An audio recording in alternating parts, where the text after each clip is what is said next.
Hello guys, welcome to a new video. आज हम पढ़ने वाले हैं metals and non metals class 10 science chapter 3 chemistry. ये बहुत इजी चैप्टर है, हमने पहले भी पढ़ चुके हैं, थोड़ा एडवांस में पढ़ने वाले हैं। बहुत इजी होगा चैप्टर। आज मेरे पॉइंट ऑफ व्यू से पढ़ोगे, आज बहुत चैप्टर इजी होगा। पहले पढ़ते हैं मेटल्स। मेटल्स क्या होता है? मेटल्स वो होते हैं कि वो एलिमेंट्स होते हैं, मतलब एलिमेंट्स के होते हैं जो अपने इलेक्ट्रॉन्स आसानी से फ्री कर देते हैं, मतलब दे देते हैं। उसे हम मेटल्स बोलते हैं। हम उसकी फिजिकल प्रॉपर्टीज़ पढ़ते हैं। Metals are in their pure state, मतलब वो हमेशा अपने प्योर स्टेट में ही रहते हैं। लस्टर, लस्टर मतलब क्या? अगर कोई भी मेटल चमकता है उसको लस्टर बोलते हैं, shining surface of metals. Example gold and silver. Malleability, malleability मतलब क्या? आपने वो स्वीट्स खाई होगी जिसमें वो सिल्वर कलर का होता है, वो मेलिएबिलिटी मतलब उसको कोई भी मेटल को हम थीन शीट में कवर करें, हम मतलब कन्वर्ट करें तो उसको हम मेलिएबिलिटी बोलेंगे। एग्जाम्पल गोल्ड और silver. Okay. Ductile, the ability to of metal to be drawn into thin wires, मतलब अगर कोई भी मेटल का टुकड़ा होगा, अगर हम उसको वायर में कर देंगे उसको हम डक्टाइल बोलते हैं। जैसे कि हम 1 ग्राम गोल्ड में से 2 किलोमीटर की लेंथ पा सकते हैं। Metals are good conductors of heat and electricity, also they have high melting points, मतलब वो अच्छे कंडक्टर होते हैं हीट के और इलेक्ट्रिसिटी के, और वो हम उसके हाई मेल्टिंग और लो मेल्टिंग पॉइंट बहुत कम होती है, हाई मेल्टिंग पॉइंट से होते हैं। ओके। सोनोरिटी, सोनोरिटी मतलब क्या? The ringing sound of from metals, मतलब कोई भी मंदिर का वो बेल होता है, वो कैसे हम थोड़ा सा ऐसे करते हैं तो भी बहुत आवाज़ आती है, उसको हम सोनोरिटी बोलते हैं। Okay. Exceptional case, lead and mercury are poor conductor of heat, ये दोनों मेटल्स है और ये पुअर कंडक्टर ऑफ हीट है। केमिस्ट्री जहाँ है उधर एक्सेप्शनल केस है, केमिस्ट्री में एक्सेप्शनल केस ना ऐसा बन नहीं सकता। ओके। अब हम नॉन मेटल्स पढ़ते हैं। नॉन मेटल्स कौन कौन से, पहले वो देख लेते हैं।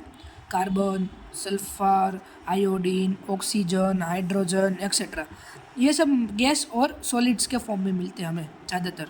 उधर एक एक्सेप्शनल के इधर है, ब्रोमीन हमेशा लिक्विड में मिलता है और कोई लिक्विड में मिलता नहीं है। ओके। अब हम पढ़ते हैं, we can not classify metals and non metals on basis of physical properties. Metals have high melting point but gallium and caesium have very low melting points, मतलब मेटल्स के हाई मेल्टिंग पॉइंट होते हैं तो gallium और केशियम के नहीं होते। ये एक्सेप्शनल केस है, क्योंकि ये दोनों मेटल्स है, पर अगर आप उसको अपने हाथ पे रखोगे तो वो पिघल जाएंगे, क्योंकि वो हमारे हाथ के जो 37, मतलब हमारी बॉडी का जो टेम्परेचर होता है, नॉर्मल टेम्परेचर 37 डिग्री सेल्सियस, उस पर ये मेल्ट हो जाती है। ओके, मतलब इनका लो मेल्टिंग पॉइंट है। ओके। दूसरा पढ़ते हैं, iodine is a non metal but is lustrous, मतलब आयोडीन नॉन मेटल है तो भी लस्टरियस होते हैं। मैं आपको पहले वो बताना भूल गया कि नॉन मेटल की प्रॉपर्टीज़ क्या होती है। जो फिजिकल प्रॉपर्टीज़ मेटल्स की होती है उसका उल्टा, मतलब सब उल्टा आएगा। ओके, मतलब opposite. Iodine is a non metal but it is lustrous, मतलब आयोडीन नॉन मेटल है तो भी वो चमकता है, वो हमारा एक दूसरा पॉइंट है। तीसरा, each form of carbon is called an allotrope, मतलब हम कोई भी फॉर्म कार्बन का होगा हम उसे एलोट्रोप बोलेंगे। Diamond is an allotrope of carbon, it is hardest natural substance and very high melting point. Graphite is an allotrope, it is good conductor of electricity. Diamond और ग्रेफाइट को process करने के बाद कार्बन से उसको, carbon के form में से उनको निकालने का उसे एलोट्रोप बोलते हैं। ये दोनों कार्बन के एलोट्रोप है। ये सबसे हार्डेस्ट होता है और उसका हाई मेल्टिंग पॉइंट होता है, और ये गुड कंडक्टर ऑफ इलेक्ट्रिसिटी होता है। ग्रेफाइट आपने ज़्यादातर जगह पर देखा ही होगा, आपकी डेली बेसिस में यूज़ आता है। पेंसिल में जो ब्लैक कलर का होता है उसको ग्रेफाइट बोलते हैं। Okay. Alkali metals like lithium, sodium, potassium can be cut with knife easily, अगर आप सोडियम का इतना टुकड़ा लोगे, उसको सिर्फ ऐसे करोगे, अपने स्केल से भी ऐसे करोगे ना तो भी वो कट जाएगा। क्यों? Because they have low densities, low melting point. Okay. अब तीसरा टॉपिक पढ़ते हैं, केमिकल प्रॉपर्टीज ऑफ मेटल्स। चलिए स्टार्ट करते हैं। पहला 3.1, what happens when metal are burn in air, मतलब मेटल बर्न इन एयर, मतलब बर्न कैसे करेंगे, ऑक्सीजन की प्रेजेंस होगी तो ही बर्न करेंगे ना, हाँ सिंपल सी बात है। तो हम इसमें देखेंगे metal plus oxygen gives us metal oxide, मतलब कोई भी चीज़ को अगर मेटल को तुम ऑक्सीजन के साथ रिएक्ट करोगे तो हमें मेटल ऑक्साइड मिलेगा। Okay, example 2CuO plus O2 is equal to 2CuO, मतलब आप Cu में O2 ऐड करोगे तो आपको CuO मिलेगा। ओके, कॉपर टू ऑक्साइड, ये कैसा है, कॉपर की 2 वैलेंसी, ऑक्सीजन की भी 2 वैलेंसी, दोनों प्लस माइनस है तो दोनों कैंसिल हो जाएंगे, CuO मिलेगा। ओके, अब बैलेंस करना पड़ेगा, इधर 2C2 है तो इधर भी 2 आ जाएगा, O2 है, O तो पहले C2 है। Okay, aluminium plus oxygen gives us aluminium oxide, 4Al plus 3O2 gives 2Al2O3, ये कैसा आया, Al की वैलेंसी क्या है 3, O की वैलेंसी क्या है 2, तो दोनों को क्रॉस मल्टीप्लाई करो Al2O3। ओके, अब हम पढ़ते हैं but some metals oxide such as aluminium oxide, zinc oxide show both acidic as well as basic behaviour. मतलब ये कहना क्या चाहता है कि कोई होते हैं मेटल ऑक्साइड जो एसिड और बेसिक की प्रॉपर्टीज दिखाते हैं, तो उसको क्या बोलेंगे, such metals oxide which react with both acid as well as bases, मतलब कोई भी रिएक्ट करे बेसिस और एसिड के साथ to produce salts and water known as amphoteric oxide, ये इसका टर्म डेफिनेशन पूछ सकते हैं। Okay, amphoteric oxide. अब एग्जांपल लेते हैं, metal oxide plus acids give salt plus water, aluminium oxide plus HCl gives us aluminium chloride plus water. Okay, अब ये कैसे हुआ, एल्यूमिनियम ने पहले हमें क्या पहले करना है बता, पहले वाटर बना के निकाल देना, फिर जो बचेगा वो हमारा सॉल्ट होगा। Okay, metal oxide plus basis salt plus water, मतलब Al2O3 है, उसको आप बेस में रिएक्ट करोगे सोडियम हाइड्रोक्साइड के साथ, तो पहले हमको वाटर निकाल लेना है, तो हमको क्या मिलेगा, सोडियम एल्यूमिनियम और एल्यूमिनियम ऑक्साइड। ओके, अब metal oxide are insoluble in water but some of this dissolve in water to form alkalis, sodium oxide and potassium oxide dissolve in water to form alkalis, मतलब कोई metal oxides होते हैं जो पानी में dissolve नहीं होते और कोई होते हैं जो डिसॉल्व हो जाते हैं, जैसे कि सोडियम ऑक्साइड और पोटेशियम ऑक्साइड, हम रिएक्ट करवाते हैं दोनों को, Na2O plus H2O gives us 2NaOH, K2O plus H2O gives us 2KOH, metal oxide plus water gives us base. Okay, अब आता है metal such as potassium and sodium react so vigorously that they can catch fire if they keep in open, मतलब potassium और sodium क्या है पता है, मतलब उसको खूब खुले में रख दोगे ना तो वो कैसे भी मतलब रिएक्ट कर लेंगे और हमें फटाका हो जाएगा, मतलब एक्सीडेंट हो सकता है उधर, मतलब बहुत मतलब आग लगने की संभावना होती है,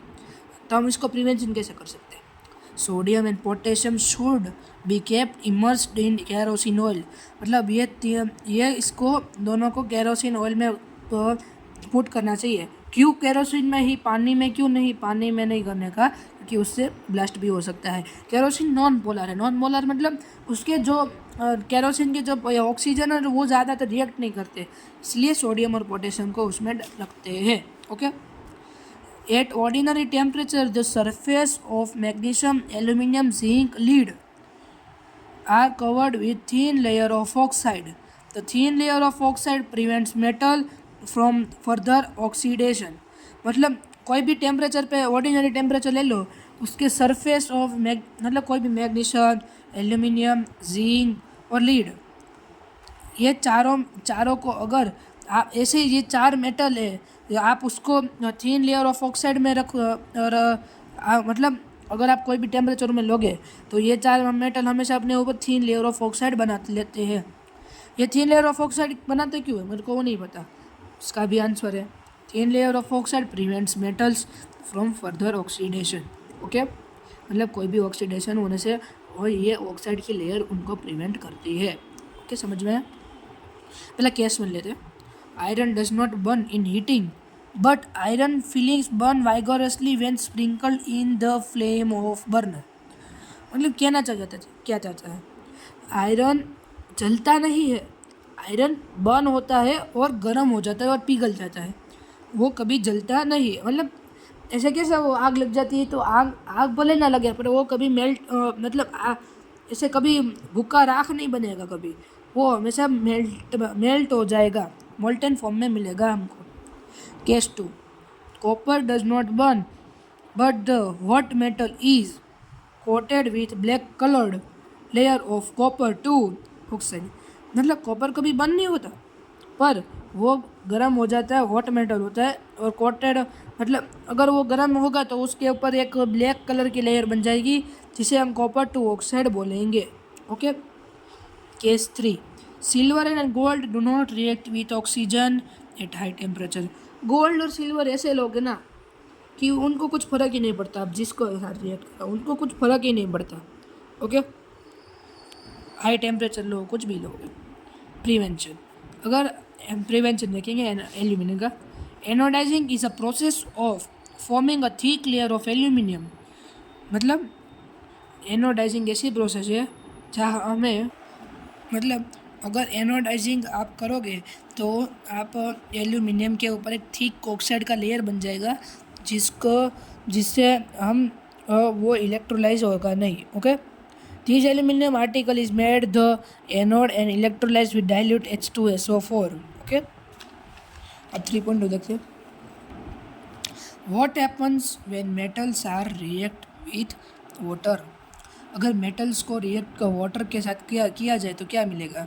metals react with water metal oxides and plus H2। अगर हम मेटल को वाटर के साथ रिएक्ट करेंगे तो हमको मेटल ऑक्साइड प्लस H2 मिलेगा। अगर हम इसमें से भी मेटल ऑक्साइड को ले और वाटर के साथ उसको ऐड करें तो हमको मेटल हाइड्रोक्साइड मिलेगा। Okay. But all metals do not react with water. Example gold and silver. मैंने आपको पहले भी बताया कि गोल्ड और सिल्वर किसी के साथ भी रिएक्ट नहीं करते हाई टेम्परेचर पे भी। Okay. Case 1, metals like potassium and sodium react violently with cold water. मतलब ये दोनों ऐसे मेटल है जो कोल्ड वाटर के साथ मतलब इतना हीट एनर्जी करके रिलीज होते हैं ना, मतलब हीट इतना गर्म हो जाते हैं ना, पूछो मत। ये वायोलेंट और एक्सोथर्मिक रिएक्शन होता है। ओके। तो evolved H2 immediately catches fire. मतलब H2 जो निकलता है ना वो इतना गर्म होता है ना कि वो फायर कैच कर लेता है।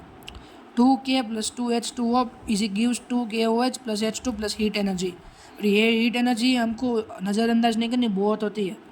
सेम सोडियम का। अब केस 2 देखते हैं। Reaction of a calcium with cold water is less violent. मतलब अगर आप कैल्शियम को कोल्ड वाटर में मतलब रिएक्ट कराओगे तो बहुत एंडोथर्मिक रिएक्शन हो जाएगा, एक्सोथर्मिक तो ना के बराबर। Okay. Calcium starts flowing because the bubbles of the hydrogen gas formed stick to the surface of water। मतलब हाइड्रोजन गैस के जो वो स्टिक हो जाते हैं वो कैल्शियम के रिएक्ट करके। ओके।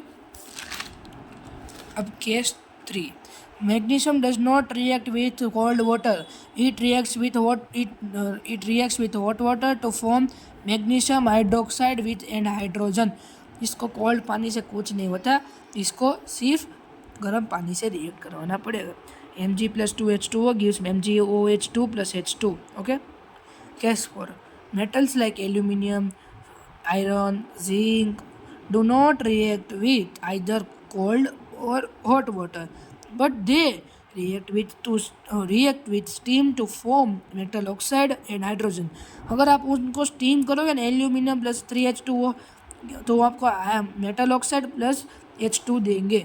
इसे ही आयरन और वाटर को करोगे तो हमको Fe3O4 + H2 मिलेगा। थैंक यू गाइस वीडियो देखने के लिए। अब हम नेक्स्ट पार्ट में what happens when metals react with acid के साथ देखेंगे। Okay, thank you.